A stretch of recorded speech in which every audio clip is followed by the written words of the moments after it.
जैसी करनी वैसी भरनी। माँ को या और किसी को रुलाया तो रोना पड़ेगा। मित्रों, एक समय की बात है। भगवान भोले बाबा और माता पार्वती कैलाश पर्वत पर बैठे हुए थे। तभी माता पार्वती कहती हैं, हे प्रभु, आज हमारा मन बड़ा उदास हो रहा है। आप मुझे कोई अच्छी सी कथा सुनाइए जिससे मेरा मन शांत हो जाए तथा मनुष्य को कुछ ज्ञान भी प्राप्त हो जाए। भगवान भोले बाबा कहते हैं, हे देवी, आज हम तुम्हें मनुष्यों के कल्याण हेतु एक बहुत ही महत्वपूर्ण कथा सुनाते हैं, जिसका नाम है जैसी करनी वैसा फल। आज नहीं तो निश्चय कल। जिस व्यक्ति की जैसी भावना होती है उसी के अनुसार उसके कर्म होते हैं, और जैसा उसका कर्म होता है उसे वैसा ही फल मिलता है। तभी माता पार्वती कहती हैं, हे प्रभु, आप इस कथा को पूरा सुनाइए। यह कथा तो बहुत ही सुंदर है। भगवान भोले बाबा कहते हैं, हे देवी, यह कथा मनुष्य के कल्याण हेतु है। जो भी मनुष्य इस कथा को पूरे ध्यान और मन से सुनता है वह समझ जाता है कि जैसी करनी वैसी भरनी का मतलब क्या होता है, और इसे समझकर उस व्यक्ति को लाभ मिलता है। दोस्तों, आज की जो कथा है यह बड़ी ही सुंदर है।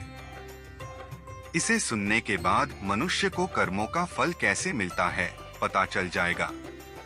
नमस्कार दोस्तों, आप सभी लोगों से निवेदन है कि इस कथा को और कहानी को सुनने से पहले कमेंट बॉक्स में हर हर महादेव लिखकर वीडियो को लाइक करके चैनल को सब्सक्राइब करके बेल आइकन ऑल पर प्रेस कर लीजिए, जिससे आप सभी लोग प्राचीन कथाओं और कहानियों से जुड़े रहें। मित्रों, फिर आगे भगवान भोले बाबा कथा को आरंभ करते हुए कहते हैं, हे देवी, प्राचीन काल की बात है। एक बहुत ही बड़ा प्रसिद्ध नगर था। उस नगर में एक राजा रहता था।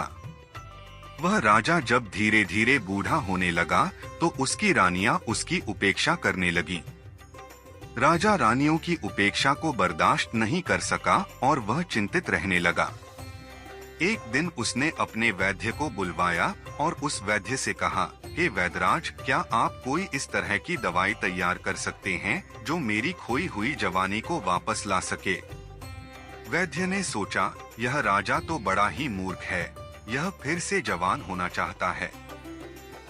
यह जानता है कि इस संसार में व्यक्ति यदि एक बार बूढ़ा हो गया तो दोबारा वह जवान नहीं हो सकता है, और यह मुझसे कह रहा है कि मुझे ऐसी दवाई तैयार करके दो जिससे मेरी खोई हुई जवानी वापस आ जाए।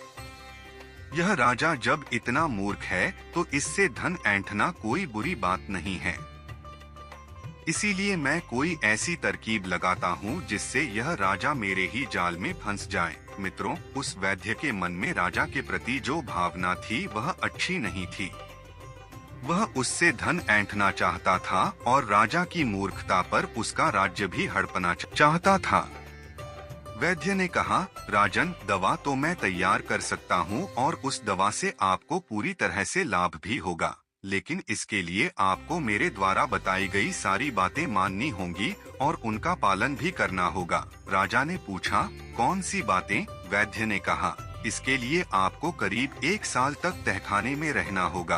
राजा ने कहा, किस लिए? वैद्य ने कहा, यह दवा तभी अपना प्रभाव डाल पाएगी जब सूर्य की किरणें वहां नहीं पहुंच सकें। तहखाना ऐसी जगह है जहां सूर्य की किरणें नहीं पहुंचेंगी और तभी यह दवा अपना प्रभाव डाल पाएगी। वैद्य ने कहा, आपको यदि जवान होना है और बुढ़ापे से छुटकारा पाना है तो यह त्याग आपको करना होगा। वैद्य की बात को सुनकर राजा ने कहा, ठीक है वैद्यराज, मैं तहखाना बनवाने का निर्देश देता हूँ। जब तक तहखाना तैयार होता है तब तक आप मेरे लिए दवाएं तैयार कर दीजिए। राजा की बात को सुनकर वैद्य ने कहा, हे राजन, तहखाना तो आप तैयार करवाएंगे, लेकिन मेरी एक और शर्त भी है, वह भी आपको माननी होगी। उस तहखाने में आपको अकेले रहना होगा और आपके सेवक जो भी दवा और भोजन पहुंचाएंगे वे केवल तहखाने के दरवाजे पर रखकर वापस चले आएंगे। यदि आपको यह सारी बातें मंजूर हो तो मैं दवा तैयार करूं। राजा वैद्य की बात सुनकर पूरी तरह से तैयार हो गया और मन ही मन खुश हो रहा था कि उसकी खोई हुई जवानी वापस आ जाएगी। वैद्य मन ही मन सोच रहा था कि राजा इतना मूर्ख है, मैं इससे काफी धन ऐंठ लूंगा और इसके बाद इसके राज्य पर मेरा ही शासन हो जाएगा। राजा ने तहखाने में रहने के लिए तैयार हो गया और वैद्य ने उसकी मूर्खता का फायदा उठाने की योजना बनाई। मित्रों, फिर आगे भगवान भोले बाबा माता पार्वती से कहते हैं, हे देवी, वह वैद्य अपनी योजना के अनुसार राजा को तहखाने में ले गया और उसके उपचार का ढोंग करने लगा। उसने राजा से कहा, हे राजन, अब कुछ ही दिनों में आपका बुढ़ापा दूर होने वाला है और आपके स्वास्थ्य पर बहुत बड़ा प्रभाव पड़ने वाला है। अभी तक जो यह खाल आपकी लटकी हुई है और चेहरे पर जो झुर्रियां हैं, ये सब गायब हो जाएंगी और आपका शरीर एक जवान इंसान की तरह हो जाएगा। आपकी रानियां जब आपको देखेंगी तो एकाएक देखकर पहचान भी नहीं पाएंगी। इस तरह का परिवर्तन आपके शरीर में होगा। राजा वैद्य की बातों से बहुत प्रसन्न हुआ और कहने लगा, हे वैद्यराज, हम यही चाहते हैं। यदि मेरी खोई हुई जवानी फिर से वापस आ जाए तो मैं तुम्हें मनचाहा इनाम दूंगा और इतना धन दूंगा कि तुम्हारी आने वाली पीढ़ियां भी मालामाल हो जाएंगी। एक तरफ तो वैद्य राजा को जवान बनाने का ढोंग करता रहा और दूसरी तरफ जंगल के रास्ते से एक सुरंग खुदवाकर तहखाने से मिला दिया। इसके बाद वह किसी ऐसे व्यक्ति की तलाश करने लगा जो राजा का हमशक्ल हो, जिसकी शक्ल राजा से मिलती जुलती हो, लेकिन वह व्यक्ति जवान होना चाहिए। मित्रों, तभी एक दिन की बात है कि नदी के तट पर एक व्यक्ति वैसा ही दिखाई दिया जैसा वह चाहता था, जिसकी शक्ल सूरत बिल्कुल उस बूढ़े राजा से मिल रही थी। वह वैद्य उस व्यक्ति के पास पहुंचा और कहने लगा, हे नौजवान, तुम लगता है कि इस नगर में पहली बार आए हो और तुम कहाँ के रहने वाले हो? उस व्यक्ति ने कहा, श्रीमान जी, आपने बिल्कुल ठीक पहचाना है। मैं इस नगर में पहली बार आया हूँ, लेकिन आप मुझसे यह सब क्यों पूछ रहे हो? वैद्य ने कहा, मैं आपसे इसलिए पूछ रहा हूँ कि तुम मुझको अपना मित्र समझ लो। मुझे अपना मित्र ही समझो। अगर तुम मेरा कहना मानोगे और मेरे काम के लिए तैयार हो जाओगे तो मैं तुम्हें इस नगर का राजा बना सकता हूँ। दोस्तों, वैद्य की बात को सुनकर वह युवक आश्चर्यचकित हो गया। वह कहने लगा, आप कैसी बातें कर रहे हो? क्या आपका दिमाग सही नहीं है? वैद्य ने कहा, नहीं, मेरा दिमाग पूरी तरह से सही है और मैं इस राज्य का वैद्य हूँ। मेरा राजा पर बहुत बड़ा प्रभाव है। मैं जो चाहता हूँ वही कर सकता हूँ। उस व्यक्ति ने कहा, यह तो बड़ी खुशी की बात है। जब आप इतने प्रभावशाली व्यक्ति हैं, तो आप मुझे राजा बना सकते हैं। लेकिन राजा बनने के लिए मुझे क्या करना होगा? वैद्य ने कहा, सिर्फ कुछ दिनों के लिए तुम्हें तहखाने में रहना होगा। लेकिन जैसे ही तुम तहखाने से बाहर आओगे, सीधे राज सिंहासन पर जाकर बैठ जाओगे और तुम इस राज्य के राजा बन जाओगे। वैद्य की बात सुनकर वह व्यक्ति कहने लगा, आपका यह प्रस्ताव मुझे स्वीकार है। बता दीजिए, मुझे कितने दिनों तक इंतजार करना पड़ेगा? वैद्य ने कहा, तुम्हें कुछ ही दिनों के लिए तहखाने में रहना होगा। इसके बाद तुम्हारा इंतजार खत्म हो जाएगा। बहुत कम समय में ही तुम्हारा इंतजार खत्म हो जाएगा। ज्यादा से ज्यादा 6-7 दिन तक तुम्हें तहखाने में रहना होगा। इसके बाद मेरी योजना के अनुसार मैं अपना काम करूंगा। उस व्यक्ति ने कहा, ठीक है। पास ही में एक गांव पड़ता है, उसी गांव के बाहर एक झोपड़ी है, वहीं पर मैं ठहरा हूँ। यदि आप चाहें तो किसी भी युवक को या खुद आकर मुझे वहां से बुला सकते हैं। वैद्य ने कहा, ठीक है। मित्रों, फिर वह वैद्य वहां से वापस आया और अपनी योजना को तेज कर दिया। एक रात की बात है कि उसने बूढ़े राजा के खाने में जहर मिला दिया और उस जहर के कारण जब राजा की मृत्यु हो गई तो वैद्य राजा की लाश को कंधे पर लाद कर सुरंग के रास्ते से बाहर निकल गया और जंगल में जाकर एक बड़े से कुएं में राजा की लाश फेंक दी। फिर उसी सुरंग के रास्ते उस व्यक्ति को तहखाने में लाकर बिठा दिया। वह व्यक्ति को कहने लगा, तुम्हें यहाँ कुछ ही दिन कष्ट सहना पड़ेगा। जैसे ही तुम्हारी दाढ़ी और मूछें बड़ी हो जाएंगी और तुम एक राजा जैसे दिखाई देने लगोगे, मैं तुम्हें तहखाने से बाहर निकालकर सीधे राजभवन में पहुंचा दूंगा। तुम्हें इस तरह रहना है जैसे बुढ़ापे से छुटकारा पाकर तुम नए तरह से जवान हुए हो। उस व्यक्ति ने कहा, यदि मुझे किसी ने पहचान लिया तो क्या होगा? मित्रों, फिर भगवान भोले बाबा कथा को सुनाते हुए माता पार्वती से कहते हैं, हे देवी, वैद्य बहुत ही चालाक था और उसने कहा कि यह सब काम तुम मुझ पर छोड़ दो, जो भी होगा मैं संभाल लूंगा।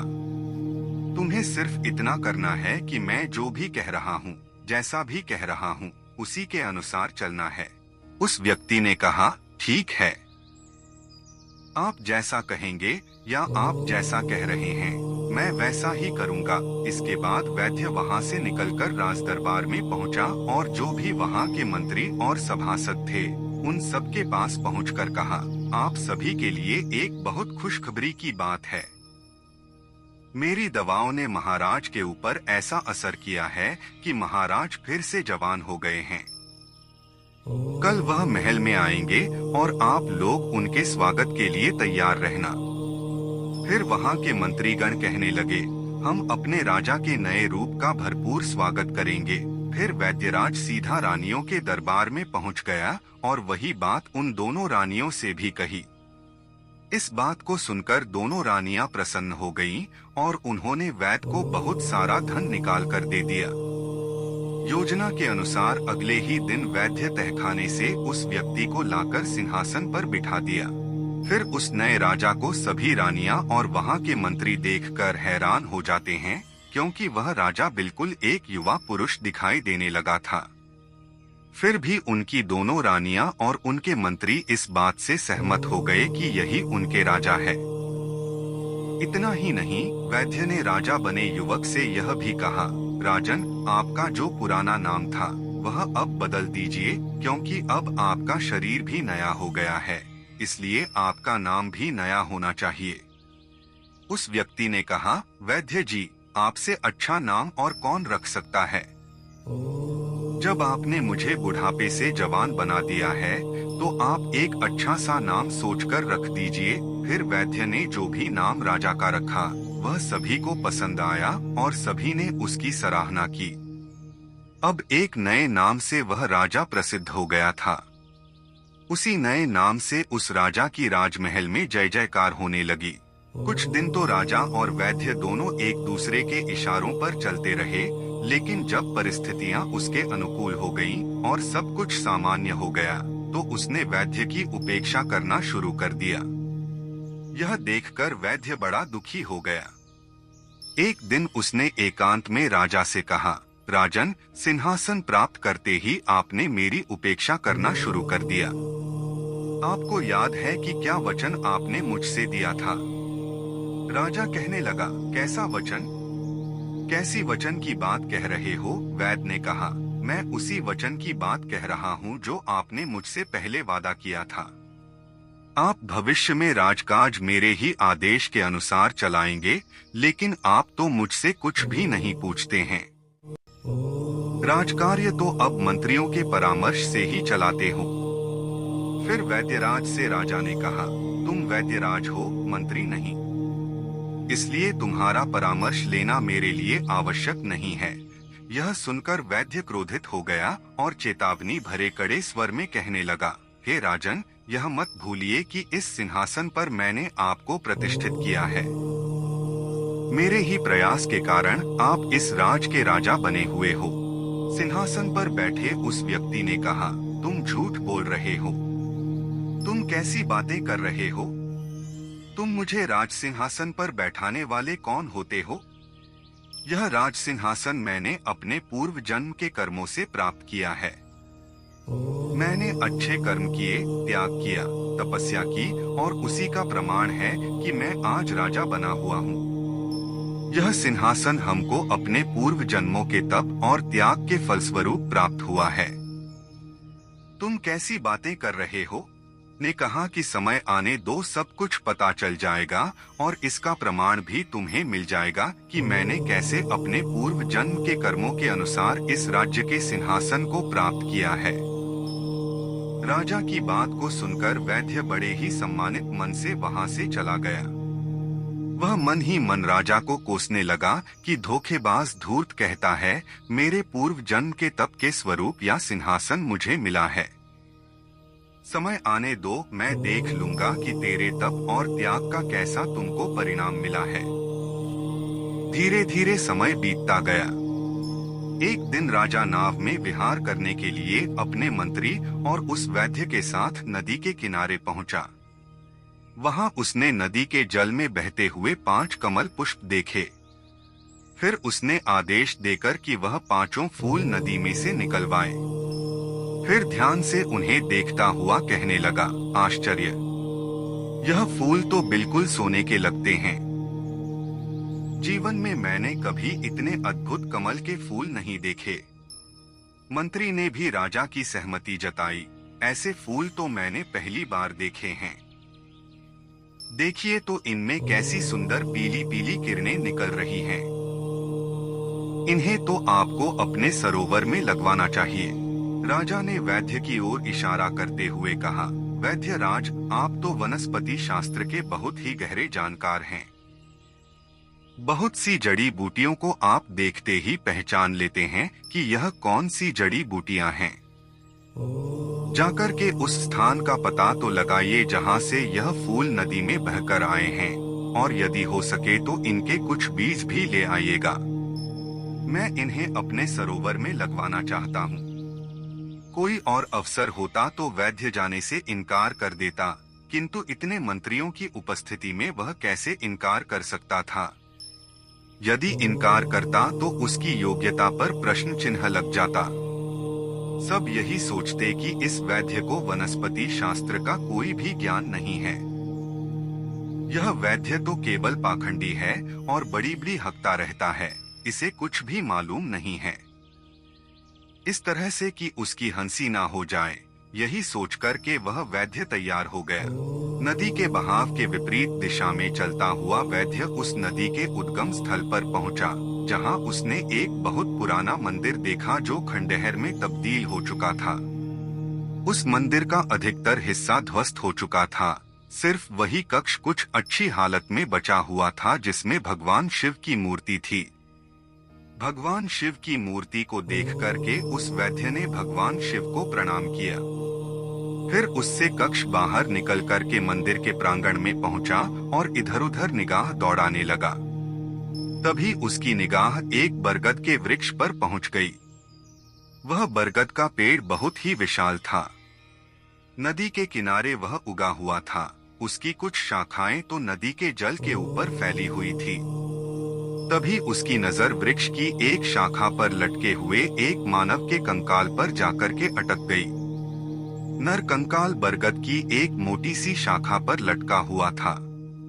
उसकी टांगे आकाश की ओर थी और सिर नदी के जल से कुछ ऊपर थी।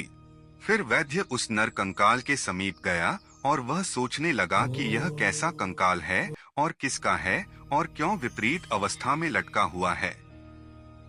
क्या इसके उल्टा लटकने में कोई रहस्य छुपा हुआ है? वैद्य यह सब बातें सोच ही रहा था कि अचानक मौसम बदल गया। आकाश में बड़े काले घने बादल छा गए। हवा का प्रवाह तेज होने लगा। देखते ही देखते तेज आंधी के साथ घनघोर बरसात शुरू हो गई। बरसात में भीगने से बचने के लिए वह वैद्य बरगद के मोटे तने से सट करके खड़ा हो गया। फिर एकाएक उसकी नजर फिर उस कंकाल के ऊपर जाकर के टिक गई। बरसात की बूंदें जब उस कंकाल को भिगो रही थी और तब उस कंकाल को स्पर्श करके वर्षा का जो जल था वह नदी में नीचे गिरता तो उससे स्वर्ण कमल पैदा हो जाते थे। यह देख करके वह वैद्य बड़े आश्चर्य में था। बारिश जब बंद हुई तो वैद्य लटकते हुए कंकाल को छूने का प्रयास किया। तभी अचानक नर कंकाल शाखा से अलग होकर के नदी के जल में जाकर के गिर गया और गहरे जल में जाकर के वहीं विलीन हो गया। वैद्य जब वापस लौटा तो उसने जो भी बात उसके साथ जो भी घटना हुई थी वह सब कुछ आकर के उस राजा को बता दी। सुनकर के राजा के चेहरे पर मुस्कान आ गई। उसने वैद्य से कहा, वैद्य राज, जिस नर कंकाल को तुम देख करके आ रहे हो वह पूर्व जन्म में मेरा ही शरीर था। मैंने अपने पूर्व जन्म में उस बरगद के वृक्ष पर उल्टा लटक करके वर्षों तक भगवान भोले बाबा की तपस्या करता रहा। मैं एक योगी था।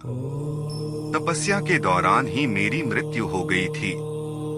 वर्षों तक उल्टा लटके रहने के कारण मेरा शरीर सूख गया था और मेरा शरीर नर कंकाल में तब्दील हो चुका था और अब तो वह नर कंकाल भी शेष नहीं रहा। अच्छा हुआ जो मेरे पूर्व शरीर को मुक्ति मिल गई। राजा की इन बातों को सुनकर उस वैद्य ने कहा, पर मेरी एक शिकायत अब भी है आपसे। मेरे प्रयासों से आप राजा बने और आप अभी भी मेरी उपेक्षा कर रहे हो। उस राज ने कहा, हे वैद्य राज, यही तो तुम्हारा भ्रम है। मैंने तुम्हें बताया तो है कि राज्य पद मुझे मेरे पूर्व के जन्म के कर्मों के फल के कारण मिला है। उस वैद्य ने कहा, तो मेरे प्रयास का कोई मतलब नहीं है। राजा कहने लगा, तुमने जितने काम किए सब अपने स्वार्थ के कारण ही किए हो।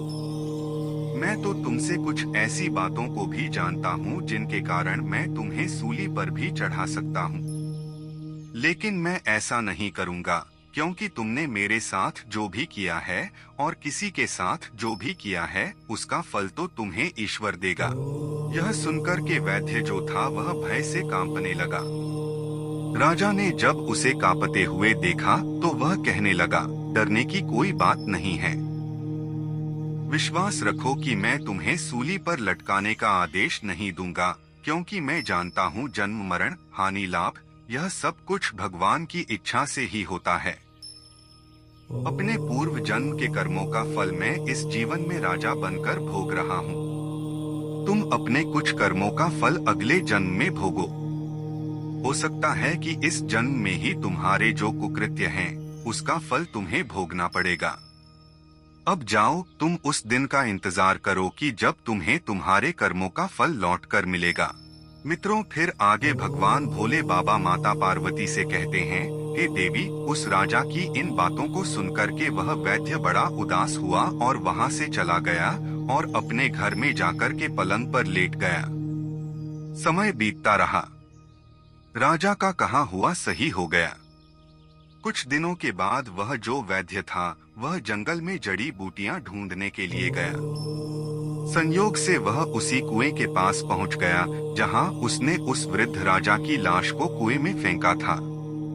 उस कुएं में अब एक ऐसी झाड़ी उगाई थी जिसकी टहनियां कुएं के बाहर तक फैली हुई थी।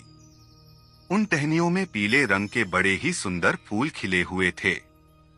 वैद्य उन फूलों को देखकर मंत्रमुग्ध हो गया और उनको तोड़ने के लिए वह अपने आप को रोक ना सका। वह कुएं के पास जैसे पहुंचा और नीचे झुककर जैसे ही झाड़ी से फूल तोड़ने का प्रयास करने लगा, एकाएक उसका पैर फिसला और वह उसी कुएं में जाकर गिर गया। वैद्य ने सहायता के लिए बहुत ही आवाज लगाई, लेकिन उस सुनसान घने जंगल में उसकी आवाज कोई नहीं सुना। उसे बचाने के लिए कोई भी नहीं आया। मित्रों, वही परिणाम हुआ। भूखा प्यासा वैद्य उस कुएं में तड़प तड़प कर मर गया। मित्रों, आगे भगवान भोले बाबा कहते हैं, हे देवी, मनुष्य को अपने बुरे और अच्छे कर्मों का फल प्रत्येक मनुष्य को एक ना एक दिन भोगना पड़ता है। इसलिए हर व्यक्ति को अपने जीवन में हमेशा अच्छा करना चाहिए। ना तो किसी का बुरा सोचना चाहिए और ना तो किसी के साथ बुरा करना चाहिए और ना ही किसी को कष्ट देकर रुलाना चाहिए। जो मनुष्य अपने जीवन में एक सच्चा व्यक्ति बनकर रहता है, हमेशा उसी की जीत होती है। मनुष्य को सत्कर्म करना चाहिए। सभी व्यक्तियों का मान सम्मान यश की प्रति सत्कर्म से ही प्राप्त होगी और सदाचार से ही प्राप्त होगी। यही मनुष्यों का सच्चा और अच्छा जीवन होता है। हर व्यक्ति को अपने जीवन में इसी राह पर चलना चाहिए। मुसीबत से घिरे रहते हैं। उम्मीद करता हूँ कि आप लोगों को यह कथा पसंद आई होगी। अगर दोस्तों पसंद आई हो तो वीडियो को लाइक करके चैनल को सब्सक्राइब करके बेल आइकन ऑल पर प्रेस करके कमेंट बॉक्स में हर हर महादेव अवश्य लिख दीजिएगा। दोस्तों, वीडियो को पूरा देखने के लिए आप लोगों का धन्यवाद।